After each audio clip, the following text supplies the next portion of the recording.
let's start the video by acknowledging that I am sat in my car with Ford.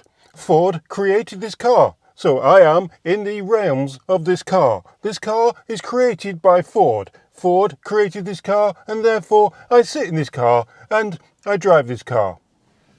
Yeah, you don't need to acknowledge things before you start videos or before you give an important message about two children lost in, well, not lost, they're missing in Nova Scotia. So, yeah, but the RCMP felt that they had to. Good afternoon. I am Corporal Carly McCann, Provincial Public Information Officer for the Nova Scotia RCMP.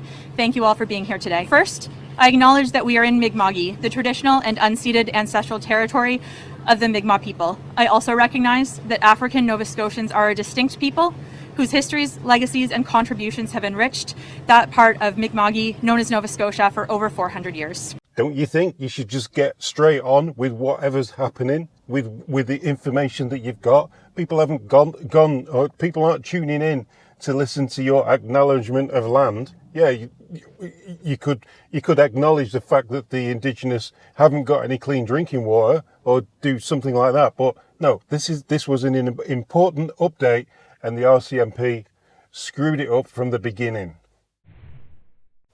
Okay, with that out of the way, let's have a listen to what Poilievre said about learning and how he's going to go forwards after the loss from the election. What have you learned from this election, and how will you grow?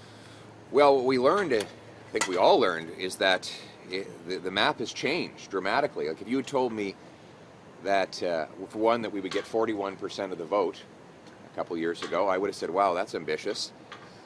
But if you told me that we would get 41% of the vote and still not win, I would have said, you're crazy. But in fact, our electoral map has changed. It's at this point, right now, it could change again, but right now it's looking more and more like a two-party map, where getting 41%, by the way, the best result that we've had since 1988, is not enough, was not enough to form government.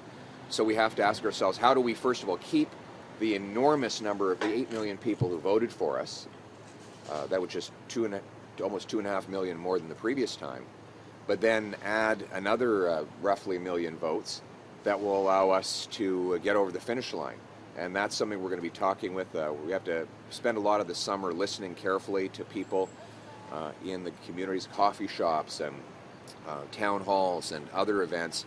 We can find out who are the people that are most likely to join this growing movement and get us over the finish line. So what's your view with what Poilievre said? Do you think the election, it is a two-party thing now? Everyone's been saying all along that Canada suddenly went very quickly from a multi-party country to a two-party country like America, and yeah, suddenly it was overnight. Was it totally unexpected with the Greens not putting 100 people into the riding, or not letting 100 people stand in ridings and letting the Liberals just take their votes as well?